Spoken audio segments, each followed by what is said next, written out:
Okay, cool. So let's just go ahead and dive in. So, obviously, the title of this one is going to be all about gym-timidation. So some of you um, may have experienced this in the past, and maybe you don't experience it anymore, or maybe some of you still experiencing or still experience it to this day. And what I mean by gym-timidation is basically going to the gym gives you a little bit of stress, gives you a little bit of anxiety. You maybe feel like you don't really quite know exactly what you're doing. You feel maybe embarrassed when you go over to certain areas of the weight room or in the gym. Maybe you feel like all eyes are on you. You feel uncomfortable. You feel nervous. You feel like people are watching you and judging you. Um, this is something that I experienced before, especially back in when I first kind of started college. I kind of experienced it. And this whole topic just came to my head recently because I was having a conversation with a client. I swear all of my all of my podcast ideas just stem from conversations that I have with clients all the time. But I was having a conversation with this client, and she was talking about how she feels a little bit intimidated with the gym, and that's been a struggle of hers for a while, which got me thinking about this other client that I had a couple of years ago who she struggled with this too, but she like really overcame it. So I thought I would come on here and talk about ways to overcome this gym intimidation or intimidation with the gym, and give you like tangible steps on how you can overcome it. So I guess like the first thing to just clear the air about is a lot of this comes from this fear that people are watching us, this fear that people are judging us, that people are looking at us and thinking like, oh, this person's doing this wrong. And a lot of those fears that we have are kind of irrational fears or fears that aren't really going on. Like a lot of times when you go to the gym, like you think about what you're doing and you're watching people in the gym probably too. And the thoughts going on in your head when you're at the gym are probably, wow, like this person looks like they're working really hard. Like that's impressive. Or you're looking at this person lifting this amount of weight and you're like, wow, she's really strong. Or you're looking at this person, maybe an older gentleman or older woman, and you're like, wow, like that's really cool that they are coming to the gym, at this age and staying active. You're probably like thinking about those types of things, or you're probably like watching somebody do something and thinking like, wow, that's like a unique way to do this exercise. Never really thought about doing it that way. Maybe I'll try that on my next workout or something. So you're probably having those types of thoughts. You're probably not having a whole lot of thoughts, at least I hope not, of like watching other people and you judging other people and thinking like, wow, this person is really out of shape. Why are they here? Or this person has no idea what in the world they're doing. Like they should leave. You're probably not having very many of those thoughts, if those thoughts at all.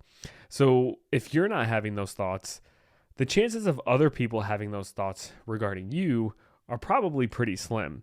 And also something to think about is maybe you don't even have any thoughts of people at all. Like you don't even really notice what other people are doing in the gym. You just have your headphones on, have your favorite playlist going, and you're just doing what you need to do. You're just going through your exercises, not really paying attention to other people. And if you're doing that, most of the other people are probably doing that too. So something that hopefully will ease your mind is like other people probably aren't doing much different things in the gym than what you're doing as far as what they're paying attention to while you're there. So if you're not paying attention to them or you're not judging them in a negative way, most people probably aren't looking at you and judging you the same way or a different way. So something to just keep in mind too. And, even if they are, let's say they are judging you, who cares? Like, if they are judging you, you're probably never going to know it. They're not going to come up to you and say something and say, hey, like you look like this, or you shouldn't be doing this or that. Like they're probably not going to say anything. So you probably will never actually know. And if they are judging you, it's just a reflection on them and how insecure they are. And it's not going to really affect you at all unless you allow it to, because like I said, they're not going to come up to you and tear you down 99 times out of 100. They're just going to sit in silence and judge you that way. And like I said, if they are judging you, it's probably out of their own insecurity, of them for whatever reason not doing something correctly, or them just not having the self-confidence and taking it out on you where, like I said, like 99 times out of 100, no one's even going to say anything to you, even if they are judging you. So if you don't allow these thoughts to kind of circle in your head in the first place, then, then they can't affect you. Right. So I just wanted to kind of start off with that point, but now I want to move into more specifics, because like I said, I've had clients who have struggled with this, and as like simple as it sounds to just say, well, don't worry about other people. Like, they're not judging you, or if they are, they're not going to say anything. So you're never going to actually know. Sometimes it's like putting it that way is easier said than done. Sometimes remembering that isn't enough to just get that extra push you need to actually step into the gym and get there. So we need to have actual like strategic strategies, way to repeat myself, strategic tactics, I guess, to be able to get ourselves to the gym so we can see results. It goes the same way with like, when you're on a diet, or you have a calorie goal, and you're struggling to hit your calorie goal, or you keep falling off track, and someone's like, well, just stay on track. Like, obviously, yeah, like it's obviously it's that simple to just stay on track, but it's not. Like, you need to have certain strategies, right? Like, if with your diet, if it's, every weekend somebody wants to order pizza and that's throwing you off because of guilt or because of this, like, we have to work through that specific guilt, or we have to work through the specific piece of just like allowing your significant other, or not allowing, but just going with the flow and having them order pizza, when maybe you can have a conversation with them and say, hey, like, this is really important to me to get in better shape. How about let's, make something at home, or make our own pizza, right? A healthier version, right? Those are strategies that you can implement to attack like the core barrier, the core obstacle you're experiencing, to then stick to your diet better, versus just, saying, well, just stick to your diet better, right? If you have a coach, or you've ever worked with somebody, or you've had some kind of quote unquote nutritionist try to help you, and all they say is, in the beginning, especially if all they say is just do better, like, that's not very helpful, right? Now it's obviously different if you guys brainstormed multiple different strategies, and the strategies that you need to utilize to attack that core piece, and you're just not executing on them, then there comes a point where there's not much else you can say or strategize with, and it's just the fact of just doing it. But in the beginning, if you've never talked strategy about those kind of things, saying to just do it isn't very helpful for most people. So we have to think of, how can we make this process of going to the gym, if we have like crippling anxiety when we think about going, how do we make this possible for this person, or for you, if you're experiencing this? So thinking back to this client that I had 2 years ago, like I mentioned, who she was struggling with a lot of gym anxiety. She was really struggling to just step foot in the gym in general. Like, sometimes we have nervousness or anxiety or gym-timidation, thinking about going into like the weight room section of the gym, or thinking about going to the cardio section, or whatever section it is that you feel nervous about or uncomfortable in. Sometimes we have that, but this client, she did not want to step in the gym at all. Like, it was a huge fear for her. So we literally started from ground zero with this client. So I think she's a perfect example for this too, because of that. But she started from ground zero. She hated going to the gym, was so nervous to go. The very first like couple of weeks. So, when you sign on as a client, we fill out this long questionnaire asking about, how many, well, the questionnaire covers a lot of things: past medical history, what your dieting history is like, any medications you're taking. But one thing that we do ask on that questionnaire is, how many days a week can you commit to working out, and what kind of gym access do you have? What kind of equipment is at that gym? So this client, she had a gym membership at Planet Fitness. She, I believe she said she could commit to 3 days a week. I think it was either 3 or 4. So what I did was I wrote her out a workout program for, Planet Fitness, working out 3 to 4 days a week. I don't know, it was either 3 or 4, one of those two. But made the exercise tailored to what her physical capabilities were. And after the first couple of weeks, she admitted that she hasn't stepped foot in the gym at all. She hasn't done any of the workouts, and she explained then why. And it was because of this huge anxiety she had regarding the gym. I almost said regarding the scale. Regarding the gym, she hated stepping foot in it. It scared the living crap out of her. So now we had to develop a strategy on how do we get you to the point where you actually can do workouts in the gym. So what we did was we started her off with, I was like, okay, we're having all this anxiety regarding just stepping to the gym in general. Let's not even worry about doing any workouts. Let's just focus on our step goal, right? Super easy. Don't have to worry about doing any exercises you feel uncomfortable with. All you have to do is just walk. Let's just walk from the beginning and start there. So we kind of scratched the whole workout program and we started with walking. And what I asked her to do was just 1 day a week, just one, not 2 days, not 3, not 4, not 5, not 6, not 7, just 1 day a week. Let's go to the gym and walk on the treadmill for some of those steps. So all the other steps throughout the week you can get just walking throughout your neighborhood. You have a treadmill at home. You can walk at home. You can walk around your house if you want. But just 1 day a week, let's go to the gym and walk on the treadmill for 20 minutes. I believe it was 20 minutes that we just started out with that very first week. So we went from having the kind of expectation of doing 4 workouts a week in the gym to not even really doing any structured lifting workouts at least, but just going to the gym for 20 minutes in the entire week to just get some steps in, just walk on the treadmill. So that's where we started. And then what we did from there is we did that for around, it was 2 to 3 weeks we did that. She was hitting her 10,000 steps. That was her goal. She was hitting that every single day. And 20 minutes of those steps came from inside the gym at Planet Fitness. And then after 2 to 3 weeks, we bumped it up to 2 days in the gym of just walking still. We bumped it up to 2 days of 20 minutes walking on the treadmill in the gym. And then we did that for 2 to 3 weeks. And then after 2 to 3 weeks, we bumped it up to 3 days. And then believe what we did after that cycle is we not only made it 3 days a week, but we bumped it up to, let's do 30 minutes each time instead of 20. So we bumped up the time spent in the gym a little bit more. And then after a few more weeks, we bumped it up to 4. And we bumped it up to 45 minutes instead of 30 minutes.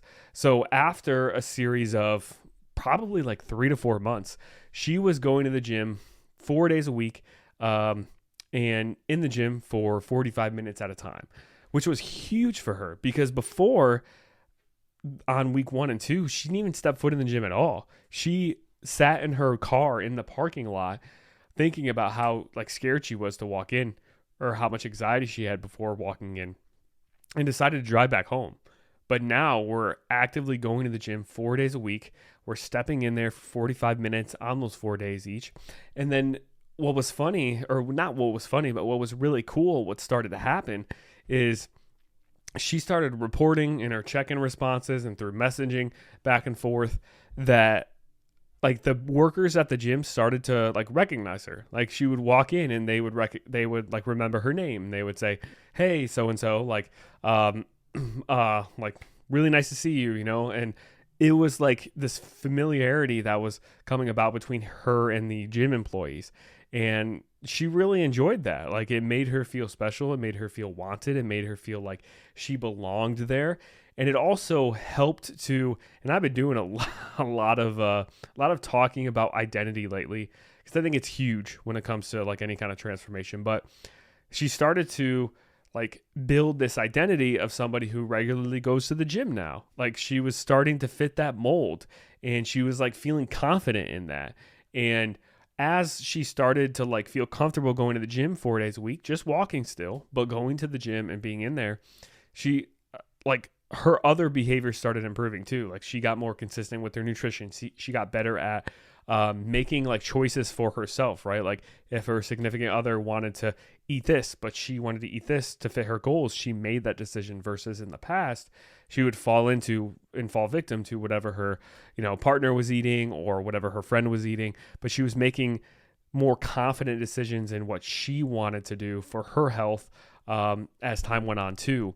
So like this whole thing, just going to the gym, starting with 20 minutes, 1 day a week, just walking, started to evolve over time and got to 4 days a week to where she was a regular gym goer. Like the people at the gym at the front desk recognized her. They look forward to seeing her. And there was one time too that she mentioned I don't know what the reason was off the top of my head. Like I said, this was a couple of years ago, but she skipped one of her days in the gym because she, I don't know, it was something like work related maybe, or maybe she was traveling. So she still got her steps in, but she just had one less day in the gym versus the 4. And the next time she went to the gym after having to miss that day, like the worker said something, like asked like, hey, like, I didn't see you on Thursday, like what happened, or was expecting to see you, like you normally come on Thursdays. And that like made her feel so good that somebody like recognized that and recognized that, hey, she's a regular gym goer. And that started to really boost her confidence. And then what we did from there is then eventually we ended up adding in one actual workout day then. So on top of going to the gym 4 days a week just to walk, we added in one full body day of just machines for her to do during the week as well. And she felt so much more confident doing that one day in the gym of machines than what she did, 4 months prior, 5 months prior, trying to go in and go kind of all or nothing, balls to the wall, going from not stepping in the gym at all to trying to do like 4 days a week of strength training workouts. So we evolved to just 1 day of workouts doing just machines. And then eventually that got up to 3 days of workouts in the gym, plus feeling comfortable going in there and walking, obviously. And over this time period, she ended up losing 30 pounds over this time period. And I believe it was like 6 or 7 months that we went through this transition. So like, I think this is a really important story to highlight for a couple of reasons. One, just how important walking can be when it comes to losing weight. Like that makes such a big difference with how many calories we burn per day. Like I've had so many clients who they're going to the gym 4 days a week even, and like they're lifting, but their steps are at like 5,000-6,000 per day, maybe even 7,000. We bump those up to 10,000 and they immediately start seeing better results because they're moving around more. And the fact that she lost 30 pounds by pretty much just walking the whole entire time. Like I said, we just started implementing like the workouts near the end. So we weren't really doing the actual workouts for very long. It was mostly the walking that helped her lose pretty much all those 30 pounds.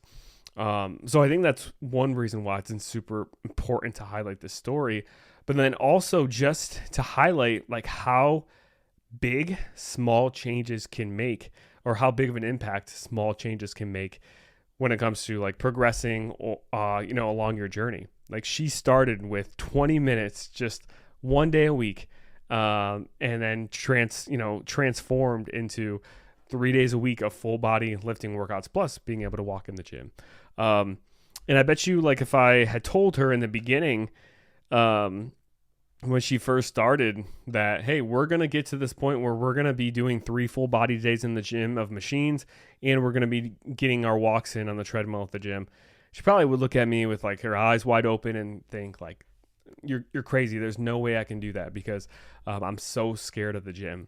But like, we started off with the smallest thing possible for her to do and built our way up. And we do this with clients too, with their food. Like we start super small if we have to where like maybe, they don't even have a protein goal. Maybe the only thing we're focusing on is calories, or maybe, we're not even focusing on calories and we're just focusing on tracking your normal intake, right? Not even having a goal, but just getting you conscious of the decisions you're making.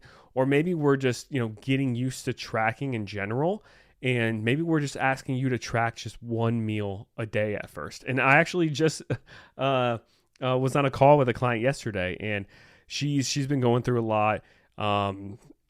She just started about 4 weeks ago, and impressive enough, she's down like 5 pounds right now, but she hasn't really been able to be super consistent with tracking, super consistent with hitting her goals. She's had a lot of personal stuff going on. So she's had like a lot of really rough things in her everyday life go on. So we kind of regrouped and we're like, okay, we're not going to focus on a calorie goal right now. I just want you to just track one meal a day. Lunch. How about let's just track lunch and that's it. Don't even worry about breakfast or dinner. Make conscious health choices with those meals, but let's just track lunch. And that's what her goal is for this week. And what we'll likely do is do that for a couple of weeks. And then after a couple of weeks, we will build up to, okay, maybe let's track 2 meals a day now. And then we'll just continue to build on that over a span of, a couple of months. And before we know it, like she's going to be tracking all of her meals. She's going to be nailing her calorie goals. She's going to be seeing a ton of fat loss. Like I said, she's already down 5 pounds, which is pretty incredible just because she's been more conscious since joining the program. But her results will start to pick up even more once we kind of just work through those steps, slowly. So don't think that you have to, if you're trying to make a change or trying to implement something like this, you can start very small and work your way up. That way, the goal that you're aiming for initially, like that first step, you want it to be challenging to where you feel like accomplished after doing it. But you don't want it to be too difficult to where it's super overwhelming to where you never achieve it. But then you don't want it to be too easy too, because then you're not going to get that sense of reward after doing it. Like if I were to ask her to just drive and sit in the gym parking lot for 5 minutes and leave, sure, she probably would have done that and it would have been easier for her to achieve, but it wasn't enough of a push to get her to feel accomplished, like she actually, did something, because it's that sense of accomplishment that gives us that positive reinforcement that makes us want to continue to get better. When you're thinking about the steps you're going to make, you want them to be small, but you don't want them to be too small to where it's too easy, but you don't want them to be too big to where it feels like too big of a mountain to climb over.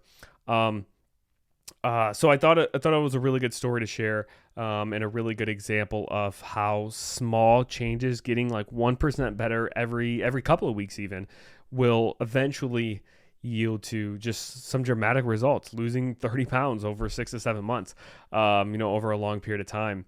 And you can take this approach if you're somebody who I'm already okay with going to the gym. I have no problem going. It's just utilizing the barbells in the gym is scary to me, or doing the leg press with plates versus the leg press with the machine pinholes. Maybe that's scary, but the machine pinhole leg press, you've gotten strong enough to where it's too easy for you, but using the free weight one is too intimidating. Just ease into it. Maybe you start this week and you don't even use that leg press, but maybe you just do some exercises in that area, kind of stand near the leg press a little bit and do arm curls or something. And just being in that environment, being in that space helps you to then feel a little bit more comfortable. And then, over time you can switch to, okay, maybe I'll do 2 sets of leg press on my machine, even though it's a little bit too light, and then do my 3rd set, maybe my last set, on the actual leg press with the free weights. And then, after a couple weeks, you do 2 sets with the free weight leg press. And after a few weeks, then you do all 3 of your sets. And you just ease into it that way. There are levels you can take, along this to help progress to that end goal that you want, but you can do it in steps. That way it's not as intimidating. So, thought I would share that because I thought it was super helpful, because I know a lot of people struggle with this intimidation with the gym, whether it's going to the gym in general, whether it's doing certain exercises, or it's doing using certain pieces of equipment. And something else, if it's a certain exercise that you really feel uncomfortable doing, do it in your home a few times. Maybe you don't have a barbell back squat, but just do a body weight squat and just really close your eyes and picture yourself with a barbell on your back doing it. I know it sounds like really, really wooey, really weird. You're like, okay, this isn't going to translate, but it really does. Like if you continuously visualize yourself doing something like that, especially something that feels intimidating for you, when you actually get in that space in the gym and you're going to actually do it, you're going to feel more comfortable doing it. And this has been shown in like research time and time again with athletes. Like, if you picture yourself doing something like physically, you're going to be more proficient in it when you actually actually do it physically versus sitting there and just visualizing it. Like this has been looked at in like powerlifters. Like the more powerlifters visualize themselves like hitting a squat PR the night before they actually go in and squat, the better their squats feel and the more likely they are to actually hit that lift. Same thing with, other athletes, basketball players, like picturing themselves shooting and making baskets in certain like positions on the court and then actually going and doing them the next day. They're more likely to, actually make those shots after they visualized it multiple times in their head. So do the same thing with these exercises. And I know you're like, well, I'm not an athlete. Like it's not as big of a deal. Like, yeah, it is. Like you breaking through these mental plateaus or mental barriers, I should say, and you personally, like your mindset breaking through to the next level is just as important as somebody playing a sport or some athlete, powerlifting. Like this is your life and your health that we're talking about, because if you're able to do these exercises, you're able to challenge yourself more and you're able to progress more in the gym and you're able to see better results and lose more weight and feel better, feel healthier. So all this stuff is super important. And if you're struggling because mentally this spot in the gym is intimidating for you, then using these techniques is well worth it. So hopefully this podcast, hopefully you found it helpful. Hopefully you found this video informative. Definitely, if you end up trying any of these strategies, definitely let me know. Like send me a message or share this, on your Instagram story, Facebook story, and just let me know, like if you try doing this, how successful it can be, because I've seen firsthand with clients that I work with directly how successful it can be. So if they can do it and they can find success with it, then you absolutely can too. So hopefully this was helpful. Hope you enjoyed it, and I hope you had a great weekend, and I will see you in the next one.